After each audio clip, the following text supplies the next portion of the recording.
Quatre nouvelles informations sur le mercato du Barça avec Rafinha qui a fait une grosse promesse, le Barça qui a recalé un attaquant, un possible retournement de situation avec Lewandowski et du nouveau sur Marcus Rashford. C'est parti. Allez, programme très chargé et on commence direct par Rafinha. C'est simple, il a promis au Barça qu'il ne quitterait pas le club tant qu'il ne remportera pas de Ligue des Champions. Donc voilà, on sait qu'il y a l'Arabie Saoudite qui veut le recruter, mais tant qu'il ne gagnera pas la Ligue des Champions avec le Barça, eh bien, il ne partira pas. Voilà, je vous mets la source, le journal Sport. Ensuite, deuxième info de la vidéo, Lewandowski pourrait finalement rester. Alors, c'est pas vraiment la tendance, mais il y a eu récemment une réunion entre l'agent du joueur, Pini Zahavi, et la direction du Barça, et aucune décision n'a été prise. La décision, elle va être prise en fin de saison, et c'est possible qu'il reste. Même si la tendance, c'est quand même un départ, la possibilité qu'il reste est toujours sur la table. La source, là aussi, c'est le journal Sport. Troisième info de la vidéo, Dusan Vlahovic, c'est simple, il a été proposé au Barça qui cherche un remplaçant à Lewandowski, bon on verra s'il part ou pas, et le Barça a dit non. Le Barça estime que le joueur de la Juventus n'a tout simplement pas le niveau. Encore une fois, la source, c'est le journal Sport qui explique que pour le Barça, Vlahovic n'est pas un joueur considéré intéressant. Et on finit sur Marcus Rashford. Alors là aussi, c'est un peu comme Lewandowski, on ne sait pas si le Barça veut le garder ou pas, mais s'il veut rester, eh bien, il va devoir faire d'énormes efforts sur le plan salarial. Il va devoir baisser énormément son salaire et visiblement, il n'est pas forcément très chaud pour le faire. Donc voilà, la source, c'est El Nacional. C'est fini pour cette vidéo et si tu es fan du Barça, je veux ton avis sur Lewandowski. Est-ce que tu serais d'accord pour qu'il reste une saison de plus et qu'il soit toujours titulaire en pointe la saison prochaine? Oui ou non, réponds-moi en commentaire. Et si tu veux être au courant de toute l'actu du Barça, comme d'habitude, je t'invite à t'abonner. Attendez. Jour de match, Guadalajara contre le Barça. Aujourd'hui, il n'y aura pas 10 000 calculs à faire. Faudra s'imposer. La dignité du club est en jeu ce soir car on va affronter un club de 3ème division. Et comme je l'ai dit hier dans ma vidéo J-1 avec tout le respect, peu importe la composition qu'Hansi Flick va aligner ce soir, va falloir s'imposer. C'est obligatoire. Sur leurs réseaux sociaux, hier, Guadalajara a mis ce tweet. 1% de chance, 99% de fois. Et pour le coup, quand j'ai vu la photo, je me suis dit c'est beau, ça montre à quel point ils sont motivés, ça montre à quel point ils ont envie de rentrer dans l'histoire. Et bien évidemment, ça ne doit jamais arriver. Je vous assure, le pressing, il sera trop électrique. Et pour cela, voici la liste des convoqués. Chesney a reçu le feu vert médical après avoir raté le dernier match. Et voici également la compo probable avec pas mal de rotation. Alors pour l'attaque, on partirait sur du Drew, Ferran Torres, Ronny Bargi. Pour le milieu de terrain, Fermin Lopez en 10, Bernal et Casado dans le double pivot. Et pour la défense, Geoffrey Torren, Christensen, Kubarsi, Eric Garcia et Chesney dans les buts. Et ça voudra dire officiellement que Ter Stegen est le gardien numéro 3. Avec cette composition, le Barça devrait normalement réussir à faire le travail sans problème. Et bien évidemment, il y a intérêt. Bref, en tout cas, rendez-vous ce soir pour le match qui sera à 21 h. Et s'il vous plaît, le Barça, pas le droit à l'erreur.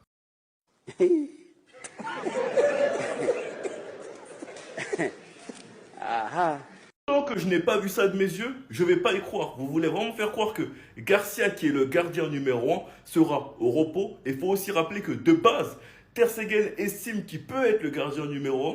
Mais bref, il sera mis au repos pour un match de Coupe du Roi. C'est normal, c'est le gardien numéro 1. Et que celui qui va être titulaire, c'est le gardien numéro 3. Logiquement. Car de base, Chesney a été recruté pour remplacer Ter Stegen durant son absence pour sa longue blessure. Il a été recruté pour ça. Et Chesney l'a lui-même dit, avant même que Garcia vienne au Barça, que lui, il n'est qu'un remplaçant. Qu'il est là en attendant le retour de blessure de Ter Stegen. Mais dès qu'il sera de retour de blessure, je lui laisse ma place. Au final, ça ne s'est pas passé comme ça. Chesney a fini la saison, malgré le retour de Ter Stegen. En plus de ça, on a recruté un nouveau gardien, qui est maintenant le gardien numéro 1. Et Flick l'a déjà dit plusieurs fois. Et celui qui était le remplaçant de Ter Stegen est devenu le numéro 2. Et donc Ter Stegen est le numéro 3. Donc ce soir en Coupe du Roi, c'est Chesney qui sera titulaire. Tant que j'ai pas vu ça de mes propres yeux, je ne veux pas y croire. Quand tu sais qu'il boude déjà sur le banc quand il voit Garcia titulaire, alors là, si c'est Chesney qui est titulaire, alors que lui en réalité il veut même pas jouer, lui moins il joue, plus il est content, bah il va passer aussi devant Ter Stegen, le capitaine numéro 1. Mais quelle humiliation, tant que j'ai pas vu ça, je n'y crois pas. On se donne rendez-vous pour la compo. Sinon vous les gars, vous en pensez quoi? Ramenez-vous sur ta patience, on s'ennuie. Si Ronny il est pas titulaire les gars, franchement c'est... Demain le Barça jouera son match de 16e de finale de Coupe du Roi face à Guadalajara. C'est une équipe de 3ème division. Je suis tombée sur cette compo proposée par un compte d'Actu Barça que j'ai trouvé intéressante, donc je vous propose de regarder ça ensemble, même si ce sera pas forcément ce qui va tomber. Selon les rumeurs, Johan Garcia sera mis au repos, au profit de Chesney et non pas de Ter Stegen. En latéral gauche, pareil pour Baldé au repos, pour laisser jouer Rofré. Et titularisation de Christensen aux côtés de Gérard Martin avec Koundé à droite. Au milieu, je suis contente de voir Bernal qui pourrait être titulaire, mais bon, encore une fois, c'est une compo probable. Avec Fermin et Casado, donc à voir ce que les trois donneront ensemble au milieu. Au niveau de l'attaque, là où je le trouve intéressant, pour le coup, j'aimerais vraiment voir cette compo se réaliser demain. Parce que le petit Draw est titulaire, Ronny à droite, et ça les gars, si Ronny demain il n'est pas titulaire, c'est abusé, franchement c'est abusé. Et Rashford en 9, est-ce que ça va vraiment être dans ces dispositions-là? Je ne sais pas. Mais même si ce sera pas du poste pour poste, voir Roffrey ou Geoffrey, je sais pas comment vous dites, Bernal, Draw et Rooney titulaires, ça fait plaisir. Très honnêtement les gars, pour aller plus loin, j'aurais même reposé Koundé. Dites-moi ce que vous pensez de cette compo en commentaire, j'attends vos retours. Frères et sœurs barcelonais, aujourd'hui est un jour de match, mais aussi un jour de guerre. Nous avons un trophée The Best à aller chercher et nous pouvons gagner cette guerre, tous ensemble. S'il faut dire que le trophée The Best c'est meilleur que le Ballon d'Or parce qu'un des deux le gagne, nous le ferons parce que nous sommes de mauvaise foi. Non, peut-être pas quand même. Peut-être pas, je me suis enflammé. Mais aujourd'hui reste un jour de guerre, nous avons 3 joueurs nommés pour le meilleur joueur de l'année. Et nous pouvons aller le chercher. Un Yamal, un Rafinha, je sais que Pedri ça va être compliqué, mais pourquoi pas? Après voilà, il y a des infos comme ça qui me font pas trop plaisir. Apparemment Dembélé serait le grand favori, ce qui est normal, mais c'est pas fini. Tant que c'est pas fini, on s'en sera pas vaincu. Rafinha, Yamal, après la saison que vous nous avez fait, vous pouvez aller chercher ce trophée individuel. Vous le méritez. Vous le méritez ce trophée. Imaginez la cérémonie, comment elle peut être douce. Yamal ou Rafinha joueur de l'année. Yamal peut également être pris Puskás. Non, franchement, ça nous referait notre mardi. Par contre, la FIFA, je vous préviens, hein, osez seulement ne pas mettre Yamal, Rafinha ou Pedri dans l'équipe de l'année. Osez seulement ne pas mettre un des 3 dans l'équipe de l'année pour voir si vous avez vraiment pas regardé le foot cette année. Parce qu'on connaît le manque de respect envers Rafinha. Hein, et moi, j'ai bien peur qu'il continue. Donc, osez ne pas le mettre dans l'équipe de l'année. On va voir. Bref, en tout cas, comme s'il y a très peu de chance, comme pour le Ballon d'Or, j'y croirai jusqu'au bout. Jusqu'à ce que le trophée soit remis, je croirai à une victoire d'un Barcelonais pour ce trophée. Certes, ça ne vaut pas le Ballon d'Or, mais ce serait un petit goût en plus dans notre saison légendaire qu'on a fait l'année dernière, et ce serait une belle récompense pour un des deux après la saison qu'ils ont fait. Donc on va y aller dans cette guerre. Les gars, moi j'ai pas peur de dire que si on n'avait pas eu autant de blessés, est-ce que vous me croyez si je vous dis qu'on fait un meilleur début de saison que la saison dernière? Saison par rapport à la saison dernière, le Barça après 17 matchs, c'est plus de points, on en est à 43 par rapport à 35 la saison dernière, plus de victoires, moins de défaites, plus de buts encaissés, mais bon, c'est à un but, et plus de buts marqués. On a marqué 49 buts par rapport à 35 l'année dernière. D'ailleurs, on est la seule équipe d'Europe dans les 5 grands championnats à avoir 4 attaquants qui ont marqué plus de 5 buts. Ferran Torres avec 11 buts, Lewandowski 8, Lamine Yamal 6 buts, Rafinha 6 buts aussi. En plus, faut dire que ça n'a pas du tout été facile pour Flick faire cette première partie de saison puisqu'il a composé une équipe avec un effectif limité, avec un bon nombre d'absences et notamment de joueurs cadres. Littéralement, tous les joueurs qui étaient blessés et qui ont manqué plus de 5 matchs, c'était que des titulaires. Le mec, il a dû composer avec les jeunes de la Masia et avec les joueurs disponibles. Que déjà, on est un club, on a une situation économique plus que limitée, qu'il n'a pas pu faire les recrutements qu'il aurait voulu avoir. Et il n'hésite pas d'ailleurs à féliciter la Masia en conférence de presse. Ce qu'ils ont fait avec les joueurs est vraiment fantastique. Le retour au Camp Nou a été aussi une bonne chose pour nous puisque depuis le match contre Bilbao, on fait déjà notre premier clean sheet. Le retour de Yohan Garcia et de Rafinha. Mais en plus, on est sur une série de 6 victoires consécutives, toutes compétitions confondues. Tous ces éléments qui sont en train de s'aligner pour le Barça, pour moi, c'est pour ça que j'ai pas peur de dire. Si on n'avait pas eu ces blessés pour le Classico, ça aurait pas été pareil, les gars. Et là, notre dernier match de Liga, ça va être à Villarreal. Si on leur compte une victoire en plus, ils sont qu'à 1 point derrière nous. Donc voilà, ça va être le dernier match de l'année, dernier match de la première partie de saison. Une victoire en plus qui pourrait confirmer que Flick a tenu sa promesse de revenir meilleur. Le nouveau maillot du Barça pour la saison prochaine? Bah les gars, y a pas un petit truc qui vous choque là? Le maillot extérieur 2026-2027, il est déjà à la maison. Les gars, quand je vous dis que j'ai les maillots en avance, vous me croyez pas? Le probable maillot extérieur du Barça pour la saison prochaine, il est là. Le domicile pour la prochaine saison, normalement, il va ressembler à ça. Donc, ils ont vraiment fait un dégradé de couleurs avec plusieurs bleus, plusieurs rouges. Et normalement, les gars, la saison prochaine, le Barça va lancer un maillot rétro pour la saison 2026-2027. En gros, pour l'instant, on n'a que ça, mais franchement, ça a l'air d'être un banger. Maintenant, les gars, tous ceux qui me demandent où je prends mes maillots, personnellement, c'est chez Street Player. Des maillots top qualité avec une livraison qui vient super rapidement. Les prix, les gars, ils sont choquants. Et en plus de ça, t'as moins 20% encore avec mon code Rouhani25. Regardez, t'as les maillots du Barça, les maillots du Real en mode concept, t'as même des survêtements, t'as le maillot du Portugal, t'as même des doudounes, le maillot de l'Algérie, t'as les sélections, t'as les maillots rétro. En plus de ça, Street Player vous régale pour la fin d'année pour vos proches si vous voulez faire des cadeaux. Il y a une carte cadeau à disposition que vous pouvez offrir. Et à partir de 120 € d'achat sur le site, vous avez 25 € de bons d'achat offerts. Et bien évidemment, avec le code Rouhani25, moins 20% sur tout le site. Faites-vous plaisir chez Street Player.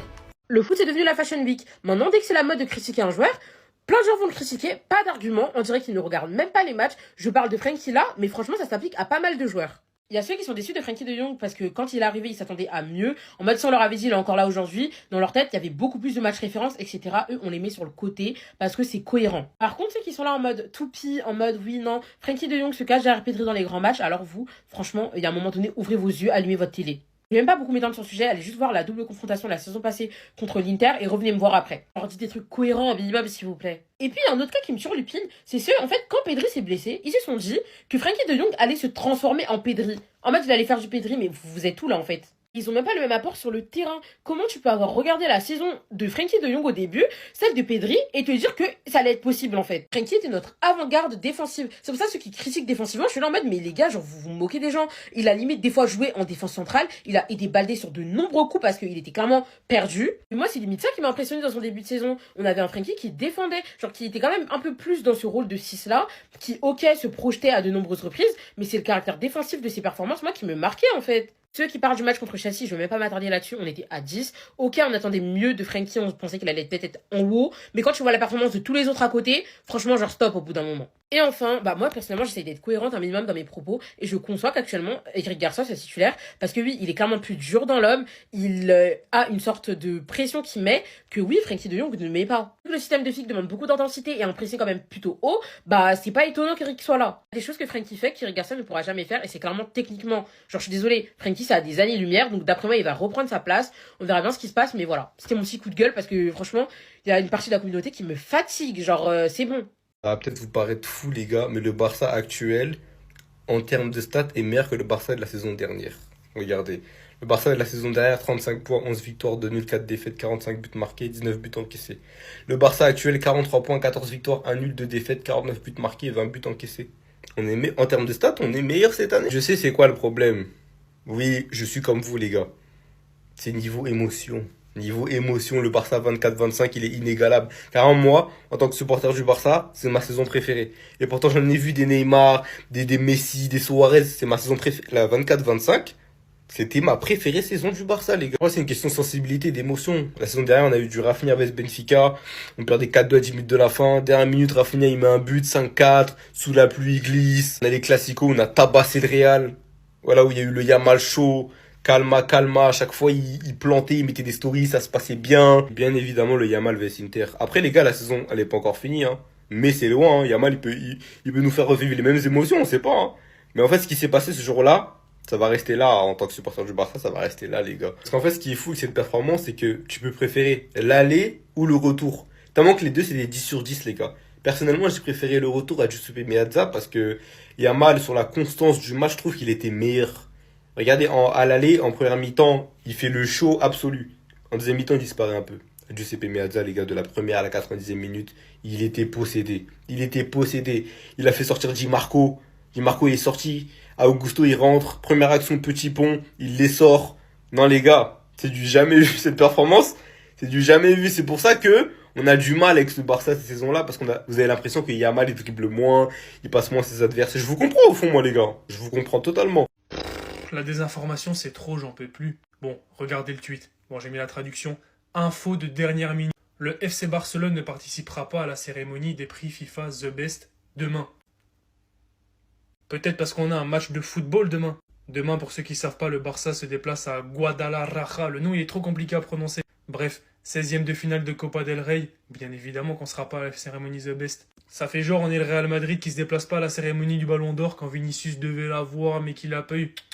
Enfin bref, c'est pas une excuse pour pas le donner à Rafinha. Laissez-le à Rafinha. Donnez-lui au moins ça.